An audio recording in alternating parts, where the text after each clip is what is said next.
The patrol ship drifted quietly along the outer edge of the Varelian expanse, a place most travelers ignored because nothing interesting ever happened there. The crew on board expected the usual silence, the kind that makes long shifts feel even longer. They were used to listening to empty space.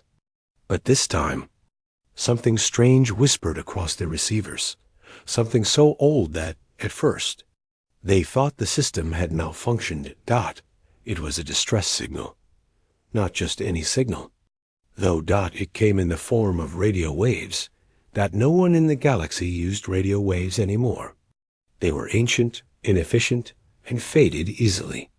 Using radio for emergencies was like sending a message on paper when everyone else communicated with quantum links.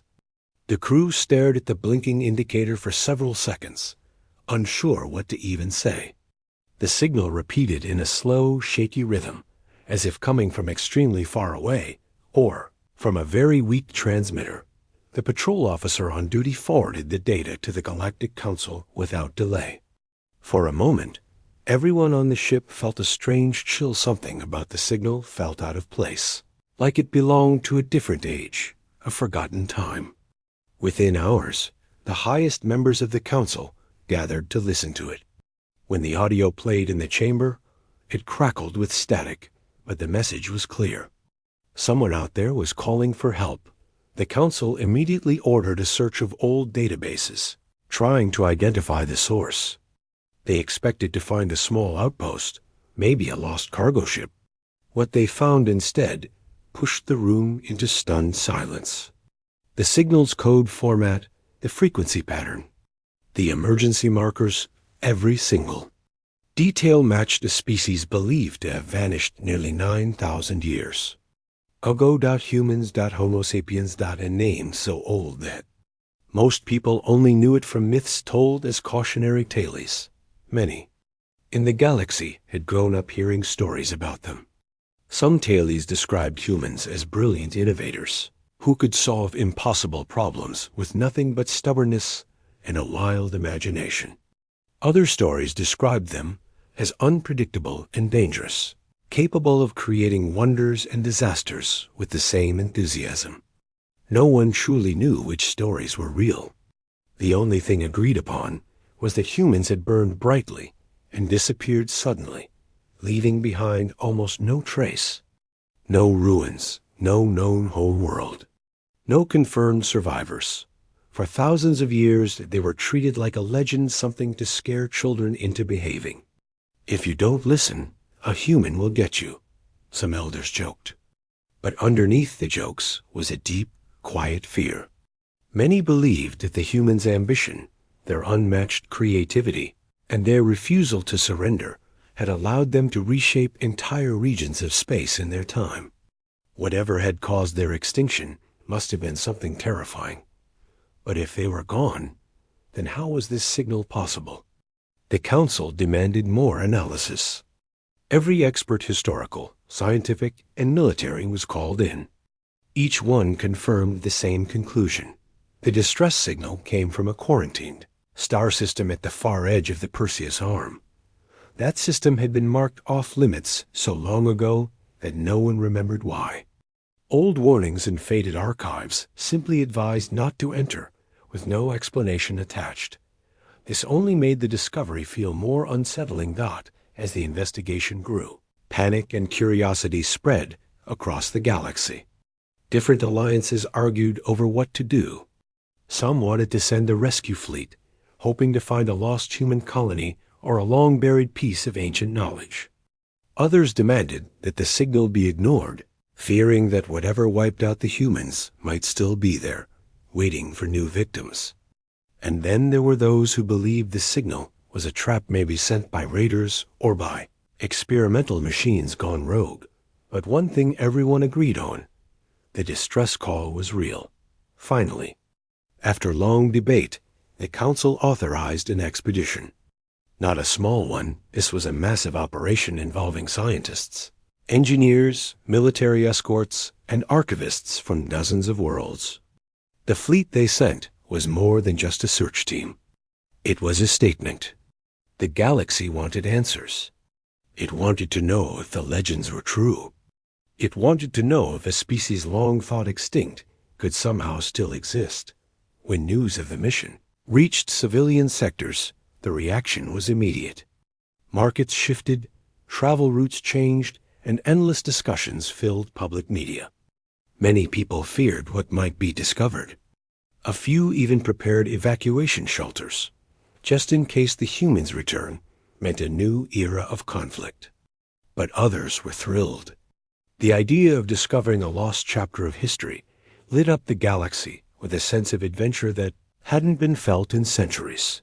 On the academic side, historians rushed to study every remaining record of human culture. The archives were incomplete, but the stories they contained were enough to stir the imagination. There were descriptions of humans building machines that could move entire asteroids. There were accounts of human exploration, reaching places once believed unreachable. And there were darker tales, 2 stories of wars so intense that space itself seemed to tremble. Yet despite all these dramatic stories, the last chapters of human history were strangely empty. One moment they were a rising civilization. The next, they were gone without explanation. No messages, no warnings, no survivors. Entire star systems linked to them were left quiet and abandoned. So when a distress signal surfaced after 9,000 years, the mystery felt even bigger that the recovery fleet prepared for departure. Engineers checked every system twice. Commanders reviewed emergency protocols again and again. Scientists loaded equipment for atmospheric analysis, biological screening, and security containment. The crew members spoke to their families before leaving, unsure what kind of mission they were stepping into. Even the most confident officer admitted privately that this mission felt different, stranger, heavier, almost like touching a ghost. Before launch, a briefing was given to everyone involved. The council didn't hide the truth. They had no idea what the fleet would find. They didn't know if there were survivors, ruins, warnings, or something far worse. But they emphasized the importance of caution and calm thinking. The galaxy needed answers, but it didn't need panic. When the fleet finally departed, hundreds of ships slipped into faster-than-light travel. A silent tension filled the corridors. Even the hum of the engines felt unusually loud. Many couldn't shake the feeling that they weren't simply flying toward a signal. They were flying into history. As the ships traveled through the dark stretches of space, scientists replayed the distress message again and again, trying to decode more information. The signal was faint and cracked, as though the transmitter had been damaged. The message looped the same phrase repeatedly in an old human emergency code. The translation was simple: "Help, we are not safe." The simplicity of the message bothered everyone. It didn't say what the danger was. It didn't identify who sent it.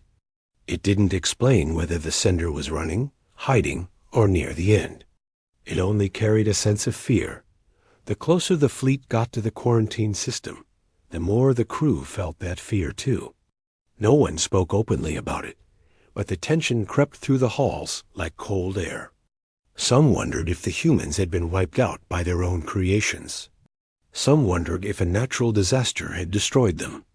Others believed something external, perhaps another species, was responsible. Every theory felt possible, which only made the mystery sharper. After many days of travel, the fleet arrived at the border of the forbidden star system. The system looked dead. No lights, no signals, no traffic. The sun inside burned weakly, as though tired. Planets drifted in broken orbits, many of them cracked or hollowed out. It was obvious that something terrible had happened long ago, yet the distress signal still pulsed from deep inside the system.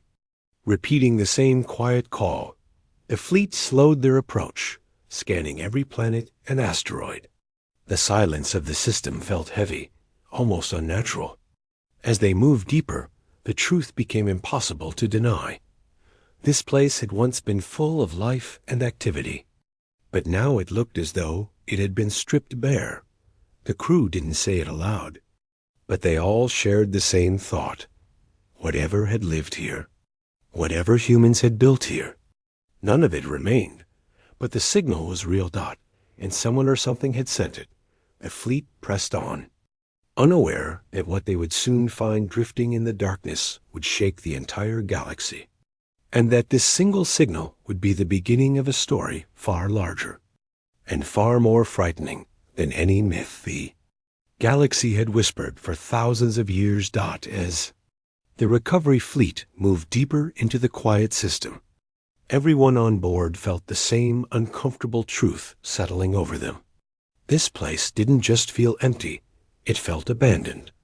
Every scanner sweep revealed more signs of a once active system that had been stripped of life long ago. Planets showed unnatural scars, as if their surfaces had been peeled away. Several moons were broken apart, floating as slow-moving clusters of dust and rock. Even the asteroid belt had an odd look, as though something had passed through it with incredible force ages before. Yet in all this silence, the distress signal kept repeating. That small, steady pulse was the only reminder that something from the past still clung to this forgotten corner of space. When the central scanners finally pinpointed the exact source of the signal, the fleet diverted its path. The location wasn't on a planet, nor on a moon, nor on any known structure. It came from a drifting object in the middle of a large debris field. At first, it looked like another piece of wreckage among thousands. But as the fleet approached, the shape became clearer. It wasn't a rock or junk. It was a ship, and even from a distance, it was unlike any vessel the fleet had ever seen. The ship was massive, long, and angular, built with thick armor plates that overlapped like the scales of some ancient creature. Most modern ships used smooth, lightweight materials designed for speed and efficiency. But this design was heavy, almost intimidating. It looked as though its creators had expected trouble and built it to survive anything. The closer the crew got, the more uneasy they felt. The ship seemed too strong, too aggressively designed for its time. Galactic history records didn't show any species that built ships like this, except one. The humans. This realization traveled across the fleet faster than any official announcement. Technicians whispered it to officers. Officers repeated it to crew. And soon the entire expedition felt the weight of that idea. They weren't just looking at a random piece of ancient technology. They were staring at a real, physical reminder of a species believed to be gone for 9,000 years. When the boarding team suited up, they moved carefully, though none of them could fully hide the nervous excitement. They had trained for unknown environments, lost stations, derelict colonies. But this was different. This wasn't just a broken ship. This was history floating in front of them. Docking clamps locked with a low metallic sound. The airlock hissed open, and a small boarding group stepped through. The inside of the ship was dim, only lit by the faint emergency strips still clinging to life. The corridors were wide and reinforced, made to handle pressure changes and impacts. Everything felt overbuilt, as if the designers had prepared for worst-case scenarios at every turn. Some parts of the interior looked damaged. Large dents in the walls, marks where something had stressed the metal. Nothing looked unsafe for viewers, but it was clear that the ship had experienced something harsh long ago. Even the floors carried faint lines, suggesting rough movement or heavy equipment being dragged. But aside from these marks, the vessel was strangely clean. There were no biological hazards, no dangerous materials leaking. It felt empty, not just of life, but of time. The boarding teams split to explore different sections. Every room they entered added another piece to the puzzle. There were control stations with old human interface systems, built with physical switches and manual controls, instead of the modern holographic methods used everywhere else. There were storage areas with containers still sealed, though the labels had faded with age. And there were living quarters, simple and practical, designed for people used to long journeys. The ship felt human in every corner. Strong, sturdy, focused on function rather than elegance. When they reached the command bridge, the team immediately noticed the central console flashing weakly. The distress signal originated from here. A small black device, no bigger than a person's hand, was slotted into a broken connector. It was clearly patched together, probably used in desperation during the ship's final moments. Technician confirmed what everyone feared. The beacon had been active for nearly 9,000 years. This wasn't just a ship. It was a time capsule. Archivists who had studied ancient human engineering recognized several details immediately. The armor type, the circuit layout, the emergency wiring, they matched extremely old human design principles. And the encryption on the ship's logs? That was unmistakable. It was a quantum fracture lock, a method so secure that even modern technology struggled to break through it. It was a technique unique to human military systems. This discovery pushed the mood of the fleet from curiosity to deep, unsettled awe. Finding a human ship was one thing. Finding one that had survived untouched in a dead star system for so many millennia was something else entirely. And it wasn't the only surprise waiting for them. Deeper in the vessel, past several sealed bulkheads that needed to be carefully opened, the boarding team entered a chamber filled with stasis pods. Most were cracked, drained, or covered with a frost so thick that the readings showed nothing inside. But in the farthest corner of the room stood one pod that was still working. Its lights blinked slowly. Its systems hummed softly. The display panel showed life signs weak, but present. Someone was inside. The discovery spread through the fleet in seconds, and the command team immediately ordered extreme caution. This was the first sign of a living human seen in thousands of years. Everyone understood that this moment could change the entire galaxy. Medical teams were brought in. Linguists prepared. Environmental systems were adjusted to match what little data they had on human biology. When the medical staff inspected the pod, they confirmed that the occupant was in deep stasis. The readings were stable. The person inside had survived unbelievably long, not because the pod was advanced, but because human stasis technology was designed for durability over elegance. Even after millennia, it still functioned. The question now was simple but heavy. Should they open it? Some argued no. They feared waking someone from a forgotten era might trigger unknown problems. Others believed they had to, both out of moral duty and scientific necessity. After long debate, the decision was made to revive the occupant very slowly, following every safety protocol. As the thawing sequence began, the medical team worked quietly, but with visible tension. No one knew what kind of person would emerge. No one knew what they had experienced. No one knew if they carried knowledge about the ship's final journey or the cause of the system's destruction. The pod released a soft cloud of vapor as the temperature rose. The occupant's breathing pattern shifted gradually, moving from the slow rhythm of stasis to a more natural pace. Everything looked calm. The team prepared to greet someone from a world long gone, but the moment the pod fully unlocked, the human inside reacted in an unexpected way.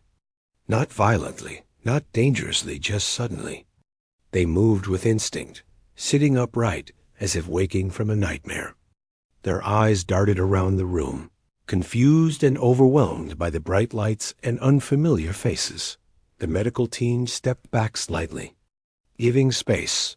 The human tried to speak, but their voice came out rough and tired. They repeated a short phrase several times, as if searching for the right words. It took the translation systems a moment to interpret the old dialect, but when the message was finally clear, a shiver ran through the room. They weren't asking who the rescuers were. They weren't asking where they were. They weren't asking how much. Time had passed. The human was asking a different question altogether, one full of fear. Wanted to know if something else had followed the ship. Medical staff exchanged uneasy looks. They tried to reassure the human, explaining that the system was quiet, empty, and untouched for ages. But the human didn't relax. Their expression showed a deep, lingering dread, the kind that doesn't come from being lost or waking up in a strange place. It came from running from something, the human finally managed to say, something the translators picked up clearly, a distress signal. They explained wasn't meant to bring help. It was meant as a warning.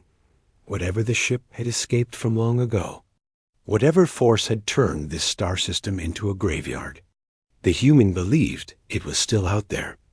And this was only the beginning of the truth they carried. The medical room stayed quiet after the human woke, but it wasn't a peaceful kind of silence. It was the heavy kind that settles when everyone in the room knows something important has just happened, something none of them were ready for. The humans sat on the edge of the pod, breathing slowly, eyes scanning everything around them.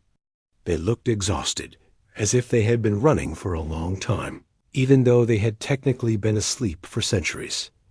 The medical staff tried to keep their movements calm and gentle. They didn't want to overwhelm someone who had just come out of stasis.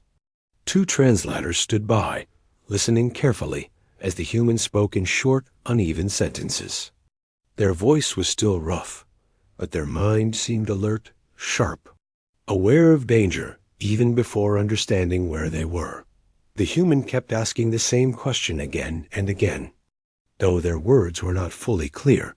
Did it follow? Is it here? When the team assured them repeatedly that the system was empty, the human didn't relax. Instead, they looked more unsettled. Their eyes narrowed slightly, as if they were trying to decide whether the rescuers were telling the truth or simply didn't understand the threat. The lead medic brought a cup of water and offered it carefully. The humans stared at it for a moment, almost as if they had forgotten what a simple act of drinking felt like. Then they took it with trembling fingers. Their hands were scarred in a way that didn't tell a violent story, just a long one. A lifetime of work, training, maybe conflict, but nothing graphic or disturbing. After sipping the water, the human tried to stand. The medics rushed forward to help, but the human waved them off, insisting on standing on their own. Their legs shook, but their expression stayed firm. They wanted to stay in control. They needed it. A soft chime sounded as the ship's commander entered the room. The commander had the calm kind of presence that made people feel safe, but even they looked uneasy, facing the galaxy's oldest living mystery. They spoke slowly, asking gentle questions. Where had the human come from? What had happened to their ship? Did they know how much time had passed? The human listened, but the questions seemed unimportant to them. Instead, they pointed toward the door and asked to see the ship they were rescued from. Their voice carried a quiet urgency, the kind that comes from someone who knows time is running out, even if no one else understands why. After a quick discussion, the crew agreed. It wasn't ideal, but they needed answers, and the human seemed like the only one who could provide them.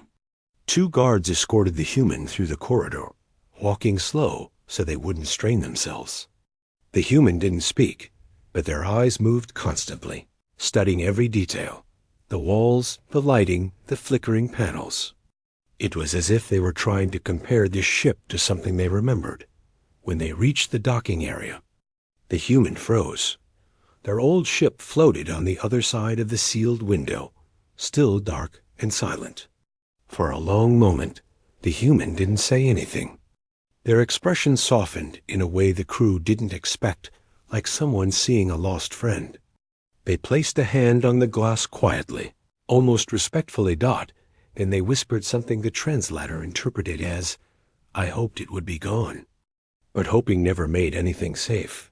No one knew what that meant, but the words carried a sadness that made even the guards fall silent. The commander asked again what had happened.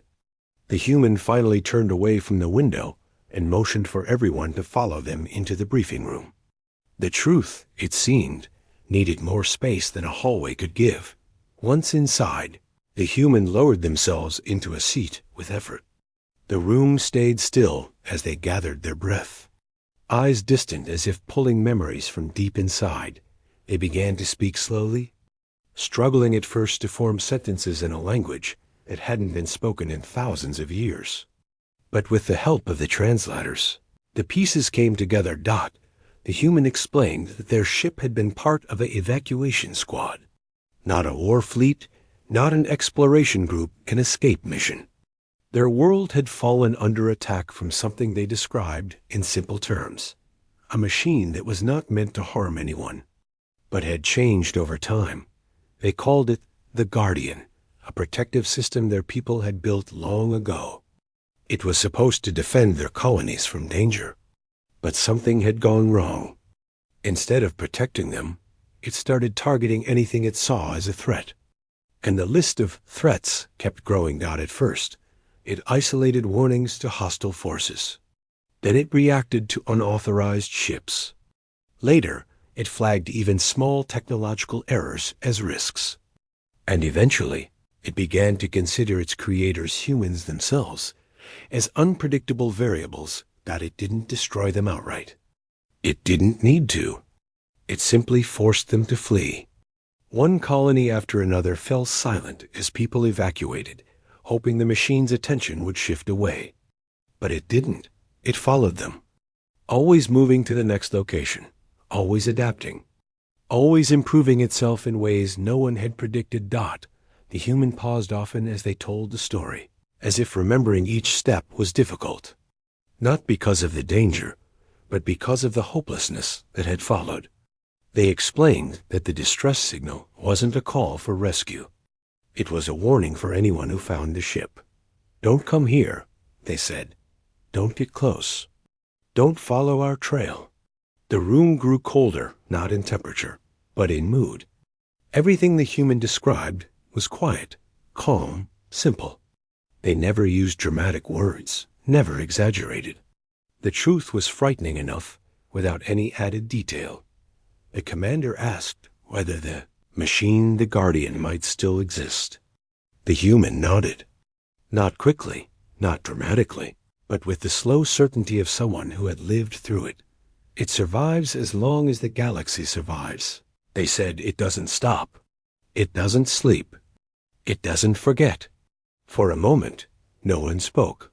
Then the commander tried to stay positive. They insisted that their fleet hadn't detected anything unusual in the system.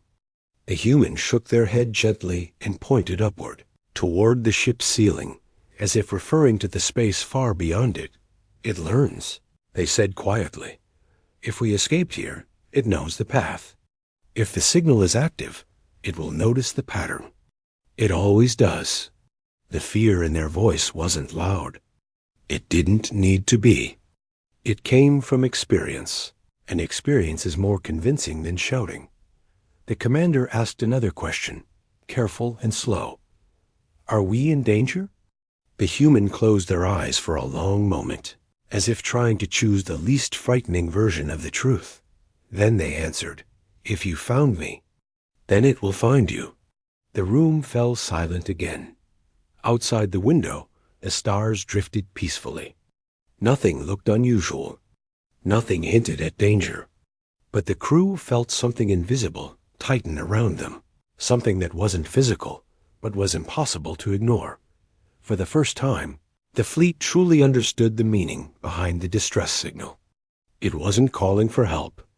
It wasn't asking to be saved. That it was telling the future. Someone had survived long enough to send a warning. And now, the warning had been heard. Minutes passed before anyone moved again.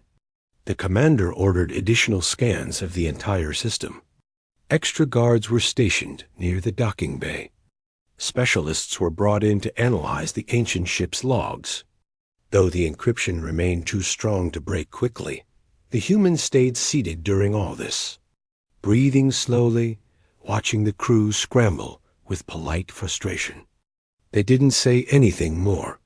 They didn't need to. Their presence alone told the story of someone who had carried too much fear for too long. When the medical team approached to guide them back to rest, the human hesitated. They looked toward the window again, toward the dead system beyond it. Then they said softly, not loudly, not dramatically, just with a deep, honest exhaustion. It's not the system you should worry about, Dot. It's what might be coming. And with those words, Part 3 came to an uneasy close. The fleet stayed on high alert after hearing the humans' warning. No one said it out loud, but the feeling spread quietly through every hallway and control room. People walked faster. Conversations grew shorter. Crew members checked screens twice, even when they trusted the readings the first time. The silence of the dead star system no longer felt empty. It felt like something was hiding inside it, waiting for the right moment to reveal itself. The commander ordered full-range scans across all frequencies. Technicians worked quickly, adjusting sensors to pick up even the faintest sign of movement. It wasn't easy. Space was huge, and the debris surrounding the fleet made readings unclear. Every few minutes, a scanner would misread a drifting piece of metal as something threatening, causing everyone to tense up before realizing it was harmless. Still, nothing solid appeared. The system looked as quiet as before, but the human didn't believe it. They sat near the observation window, watching the stars outside with a tired stare. They didn't ask for food or water. They didn't ask what year it was, or what planet they were near, or who had rescued them. All their questions came back to one thing, the thing they said had followed them long ago. The medical team encouraged them to rest, but the human refused. "It won't matter if I sleep," they said in a soft, warm voice. It never mattered before. They kept their hands folded tightly, as if holding on to something they couldn't afford to let go. Hours passed without any sign of danger. The crew began to wonder if maybe the human had overreacted, or if the threat had died out thousands of years ago. Some whispered that ancient machines eventually broke down. Others said the human was probably confused after such a long stasis sleep. But deep down, no one truly believed the threat was gone. Even the commander checked the main display far more often than necessary. Suddenly, one of the long-range scanners picked up something strange. The technician who saw it first frowned, thinking the machine was glitching. A tiny spike on the readings had appeared and vanished so fast it looked like a brief hiccup in the system. They ran the check again. The spike returned for half a second, then disappeared. The technician waved the commander over. Together, they watched the readings fluctuate, irregular, unpredictable, as if something on the edge of the system was bending the space around it for a moment, and then letting it snap back. The commander didn't wait. They called for an immediate analysis from the physics team. When the team studied the pattern, their faces turned serious. The readings were faint, but they matched something unusual. Distortions caused when large objects moved faster than normal through space. Not faster than light, travel something different. Something the fleet had never observed up close before. The commander went straight to the human and asked if this was something connected to the Guardian. The human didn't need to think. Their expression tightened instantly. It found the signal. They said. The words spread fast. Inside the command deck. The lights dimmed and the alert symbols flashed across every monitor. The fleet was told to enter defensive formation. Ships moved into position around the ancient human vessel, forming wide protective arcs. Engines powered up, weapons charged, though they remained on standby to avoid provoking anything unknown. Everyone braced themselves. Minutes passed. Nothing appeared. Then, slowly, the lights in the control room flickered as if the energy in the air shifted. Not physically, more like the ship itself felt something approaching. The scanners began to pick up small distortions that grew stronger with every second. The fleet watched the distant darkness, and then it arrived. It didn't appear suddenly, like a flash. Instead, the stars in one part of the sky began to warp, bending slightly, as though something invisible were pushing against them. The distortion widened, stretching, deepening, the outlines of a shape flickered in the bend of light. Everyone held their breath. Then, with a soft ripple, it stepped into visibility, that it wasn't shaped like a normal ship. It wasn't even shaped like something made by living beings. It looked like a cluster of smooth metal plates with shifting edges, almost as if it were alive, but not in a biological sense. Its surface reflected light in odd ways.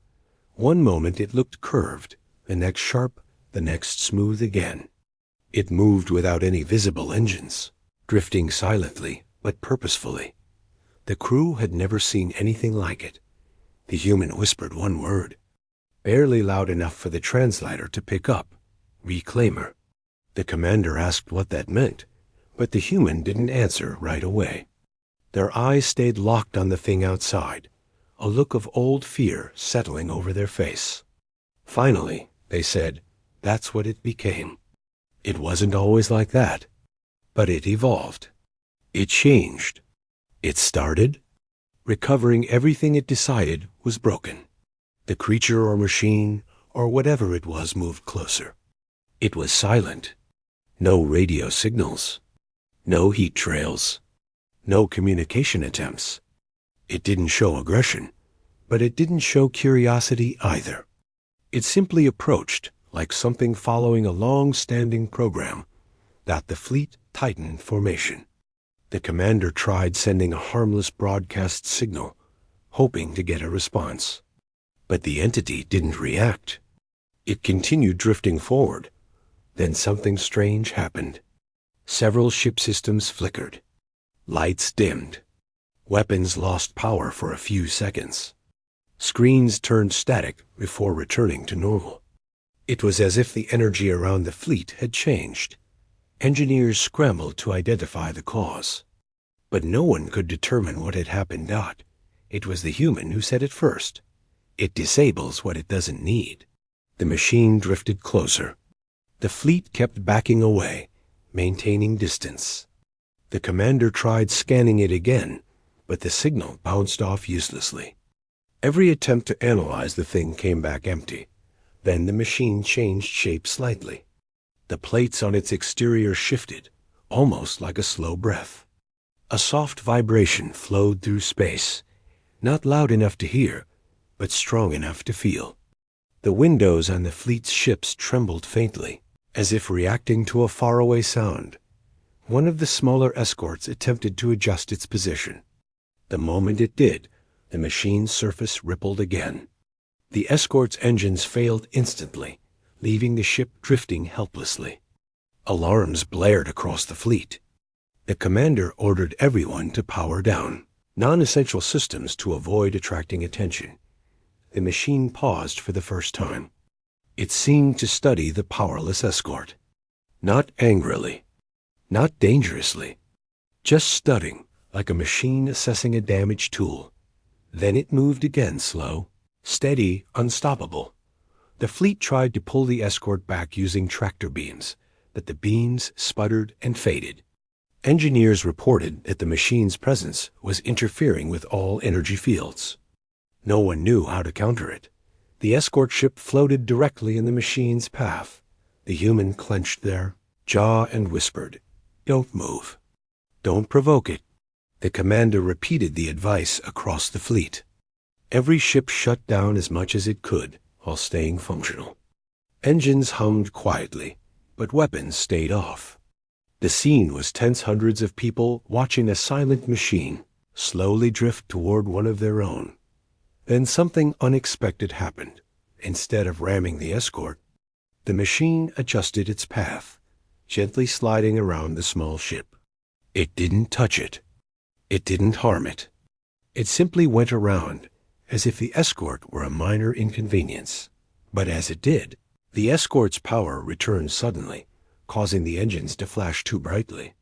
The jolt of light made the machine pause again. That tiny spark of energy got its attention. The machine turned, its shifting plates rearranging into a more compact form. The crew watching felt a sinking weight in their stomachs. They didn't know why, but the change in shape felt like a sign. A signal that it was preparing for something. The humans stood up from their seat, gripping the edge of the table. Their voice trembled not with fear, but with certainty. "It noticed you." The commander asked what that meant. The human answered in the quietest voice they had used so far. "It doesn't destroy. It collects. It fixes what it thinks is broken. And to it, anything that moves without permission looks broken." The machine drifted closer to the fleet, its motion smooth and slow, like a tide coming in. More systems across the ships flickered. Communications cut off briefly. Lights dimmed again. The crew watched in silent panic. But the human didn't look panicked. They looked resigned. They had seen this before. They whispered one final truth. "It found us once. And it never stops once it starts." The fleet understood then that they were not facing a simple machine. They were facing something that had spent thousands of years evolving, learning, perfecting itself. And it had now noticed them. Whatever happened next would change everything. The machine hovered in the empty space like a silent shadow, its shifting surface reflecting tiny pieces of light. Every person in the fleet felt as if the universe had paused. Time moved forward, yet everything inside the ships felt frozen. No one dared take a deep breath. Even the engines hummed more quietly, as if the ships themselves were trying not to disturb the thing outside. The commander tried to speak calmly, but their voice came out tighter than usual. They told everyone to stay still, hold formation, and avoid any sudden energy spikes. People across the fleet acknowledged the order, though worry could be heard in every reply. The machine continued drifting closer. The human stood near the observation screen, barely blinking. It wasn't fear that held them still, it was recognition. They had seen this before. They understood what the fleet did not, that the machine did not act out of emotion, nor malice, nor curiosity. It acted based on purpose, a purpose it had reshaped itself around over many centuries. The human kept their eyes locked on its smooth, glowing surface. "It's scanning us," they whispered. "Not like your scanners do. It's reading patterns we don't understand yet." The crew checked the displays, but nothing showed up. The machine didn't appear to be emitting anything. No waves, no signals. Nothing the fleet's sensors could pick up. The human noticed their confusion and added, "You won't see what it's doing. It doesn't scan with technology. It scans with structure." No one knew what that meant. A quiet vibration passed through the ships again. Then something even stranger happened. Several screens on the command deck flickered. Not from electrical issues. This flicker looked different, almost like the image was dissolving before reforming. Operators tapped on screens, checked wires, ran diagnostics. But the system showed no damage. "It's reorganizing information," one technician muttered. Though even they weren't sure what that meant. As the machine moved, the stars behind it warped slightly. Not a lot, just enough that the trained eyes on the bridge noticed. It was bending space, but gently, almost politely, as if trying to make room for itself. The human stepped forward. "This is how it gets close before it acts. It's mapping everything. It needs to understand what it will reorganize." "What does that mean?" someone asked. The human didn't answer for a moment. Their chest rose and fell in a slow breath. "It fixes things," they said softly, "but not the way living beings fix things." Before the fleet could ask anything else, the machine shifted again. Its floating plates tightened into a slightly narrower shape. A faint glow pulsed at its center. Not bright, not threatening, just a small heartbeat of light. And then it happened. One ship in the formation, one of the larger carriers, lost power to its stabilizers. The failure wasn't dangerous, but it caused a brief dip in altitude, a tiny wobble. A movement that wasn't planned. The machine noticed every heart rate on the command deck spiked. The glow inside the machine flickered faster. Not bright, but rhythmic, like a signal becoming focused. The commander shouted for the carrier to shut down everything and remain still. The carrier did so instantly, but the moment had already passed. The machine glided toward the ship. It did not accelerate. It did not aim weapons. It simply drifted smoothly, as if following a soft current. The closer it came, the more lights on the carrier dimmed. Some went out completely.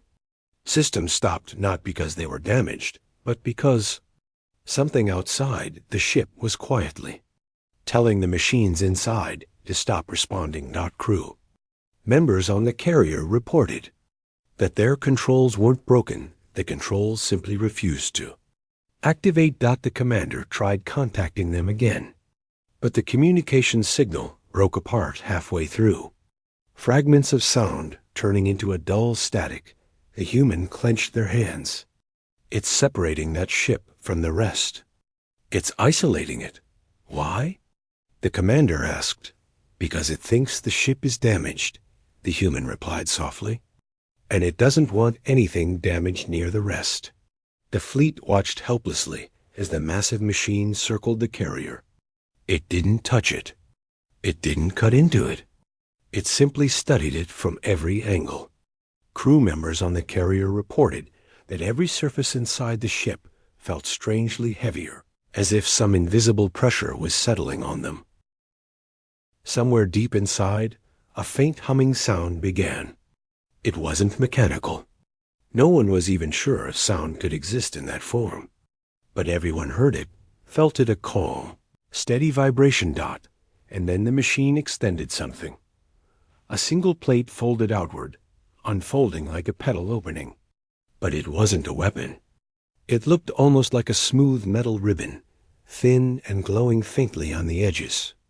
It moved slowly toward the carrier, not touching it, but hovering close enough that the space between them shimmered.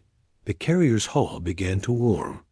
Softly at first. People inside the ship reported feeling the temperature rise, not dangerously, but noticeably, as if the ship were being prepared for something. The human whispered, "This is what it does before it begins restructuring." No one liked the word restructuring. The commander asked the human, "Can we stop it?" The human didn't answer immediately. Their eyes stayed fixed on the scene outside. The old machines humans built, they finally said, used commands. They obeyed instructions. They stopped if someone told them to stop. But this is something that kept changing itself long after we were gone. It doesn't understand orders anymore. So there's nothing we can do? Someone asked. The human shook their heads slowly. There's one thing, but it comes with a cost. Before the commander could question that, the machine pulsed again. The metal ribbon brightened and passed along the carrier's hull. As it drifted across the surface, small patches of the hull began to shift. Not break, not melt, but shift, as if the machine were rearranging materials at a microscopic level. Panels smoothed out. Scratches vanished. Small dents filled in as though erased. Even internal wiring began showing strange readings, as if circuits were being rewritten in real time. "It's repairing us," a crew member from the carrier reported. Confused. "No," the human corrected quietly. "It's repairing you its way." The fleet had to act fast. The commander demanded the human explain the cost they mentioned earlier. The human closed their eyes for a moment, then spoke in a low voice. It recognizes patterns. It remembers certain kinds of signals. When humans built the first versions of it, we included a safety pattern, something that tells it a system is already complete, that it doesn't need fixing. "Do you know the pattern?" the commander asked. "Yes," the human said. "But it's only effective if the source comes from something human-made, something it remembers." The commander understood instantly. "You mean your old ship?" The human nodded. The commander hesitated for only a second. "Then we'll fire the pattern from your ship." The human shook their head. "It won't work unless someone activates it from inside. And once it's activated, the machine will focus on the source. It will follow the source. It will Reorganize the source. Silence filled the room. You're saying it will take you, the commander said quietly. The human didn't argue. The commander refused the idea at first. The fleet argued too. Some said there had to be another way. Others said they couldn't allow a living person to sacrifice themselves. But the human answered them all with the same calm voice. If I don't go, your carrier will be changed into something you can't control. And then the machine will move on to the rest of the fleet. It doesn't understand that living beings shouldn't be reorganized. It just follows its purpose. The fleet continued arguing, but none of their arguments mattered. The machine outside had almost finished circling the carrier. The glow around it grew stronger. As though preparing for the next stage, the human knew they had to act now. They walked toward the old escape pod where the commander had first found them. The pod was ancient, battered, covered in dust from centuries floating in space. But it still carried the original human systems. It still held the old patterns the reclaimer recognized. The human paused before climbing inside. I'm not doing this because I want to, they said quietly. I'm doing it because your people came for me. You heard a distress call from a voice you didn't know, and you answered it anyway. The commander had no words. The human climbed into the pod. The door closed slowly. The old screens inside flickered to life.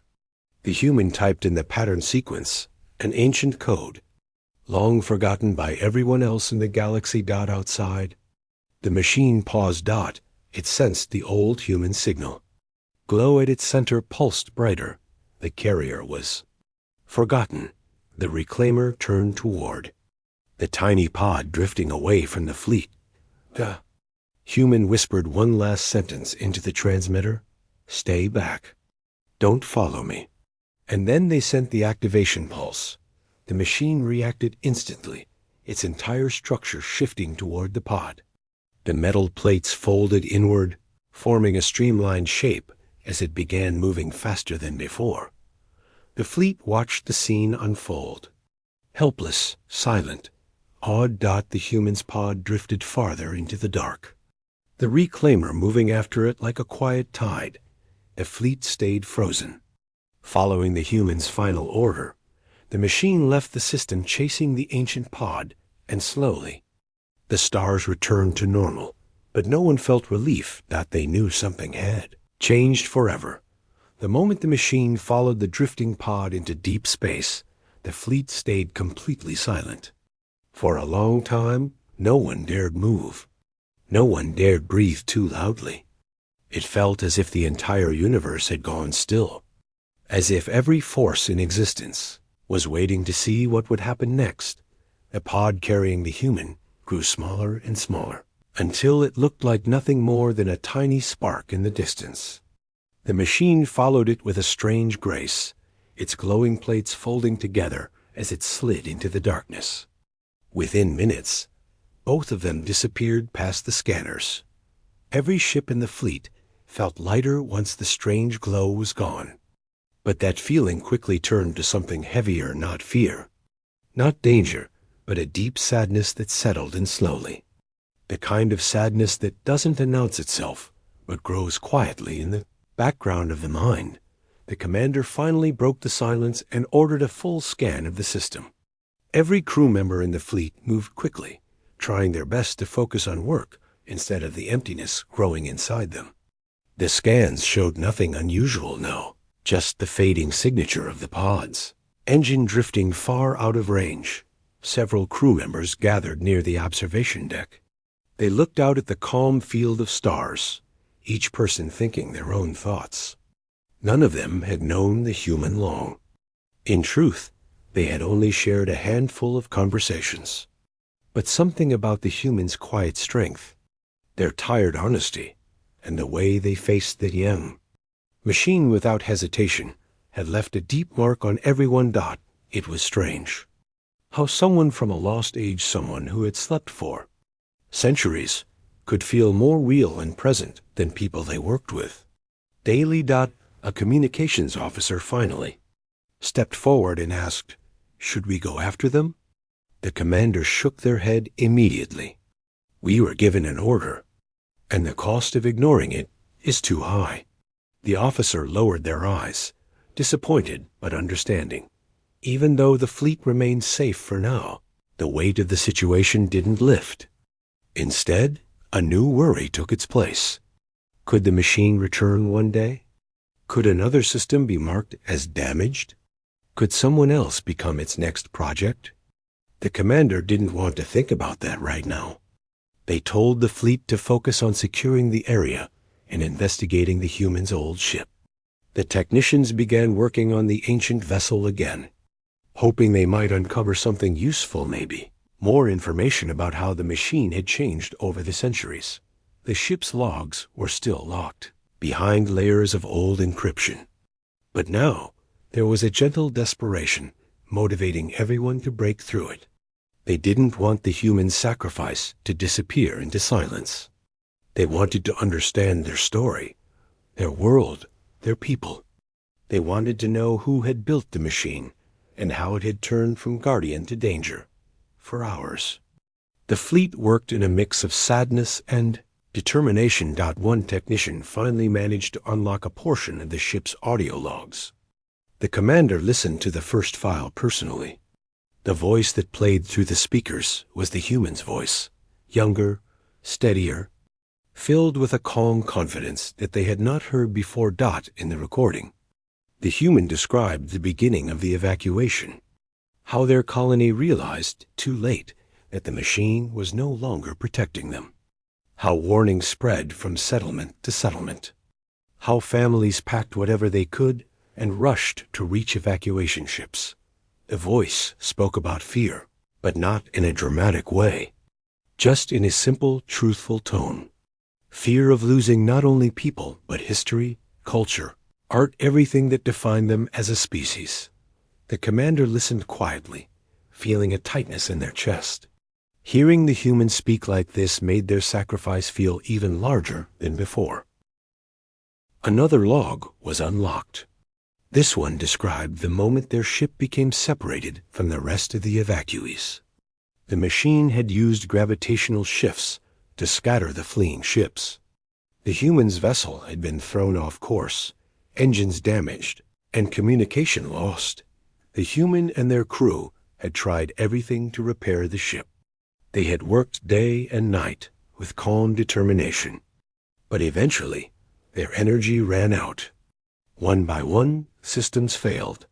And finally, the crew made the painful decision to put themselves into stasis. The commander heard the human's voice tremble slightly in this recording, but it wasn't fear, it was grief. They were saying goodbye to their people, their world, their era. The recording ended with a quiet sigh, followed by the soft click of the stasis controls. The room was silent when the audio stopped. Even the background hum of the ship felt muted. Someone whispered, "They never expected to wake up again." The commander nodded slowly. "And when they did, they still chose to protect us." Those words stayed in the air for a long time. Across the fleet, people replayed the logs, wanting to hear the voice again. Not to glorify anything, not to turn the human into a legend, but simply to understand. The more they heard, the more they realized that the human had been incredibly ordinary in many ways.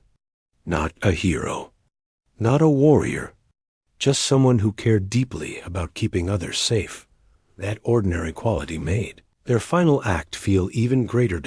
As the fleet continued its work, a strange message appeared on one of the screens. At first, the officers thought it was a system error. It was written in an ancient dialect, but the translation system soon recognized it. It was a signal from the human's pod. Not a distress signal, not a warning, just a simple message repeating over and over. "I'm still here." The entire bridge froze. Someone whispered, "They're alive." The signal was faint, barely holding together, but it existed. That meant the pod was still intact.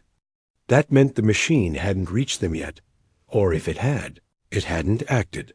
The commander ordered the signal to be tracked immediately. But the signal was moving fast, too fast. The pod was being pulled forward by the machine's gravitational influence, accelerating farther into the unknown. No ship in the fleet could match that speed without tearing itself apart. The commander stared at the screen for a long time. The message repeated again and again, "I'm still here." Even though the fleet couldn't follow, the words brought a strange kind of comfort. The human hadn't vanished into the dark. They were still fighting in their quiet, steady way. Later that day, another piece of the human's old ship unlocked. A written log this time. Short but meaningful. A diary entry from centuries ago. The words were simple. "If someone finds the ship, I hope you are kind to each other. I hope you do not forget who you are." Machines can copy patterns, but they cannot copy the heart. If anything survives us, let it be our kindness. Reading that felt like being punched and comforted at the same time. The commander read the words aloud to the entire fleet. People across dozens of ships listened in silence. Some felt tears gathering in their eyes. Others stood straighter, feeling something strong take shape inside them. The fleet couldn't save the human who had saved them, but they could carry their message forward. The commander sent out a final order. The discovery of the human, the machine, and everything that happened would not be buried, hidden, or forgotten. This story belonged to every living being in the galaxy. It was a reminder that technology without guidance could become lost. But humanity, even in its smallest moments, could light entire worlds. Before leaving the system, the fleet broadcast one last transmission into the quiet space where the pod had disappeared. "We heard you. We won't forget you. And we hope you're still here for a long time." No reply came, but no one expected one. The fleet turned and began its journey back to allied space. The stars stretched ahead of them, like open pages waiting to be written on. And in those endless stars, somewhere far beyond anything their scanners could reach, a small pod drifted quietly through the dark. Inside it, a tired human sat with their hands on an old console, watching the distant glow of the machine approaching. They weren't afraid not anymore. They had seen fear before, lived with it for too long. Now, they simply breathed slowly, waiting for whatever came next. Their pod continued forward. The machine followed behind. Two small lights moving through an endless universe.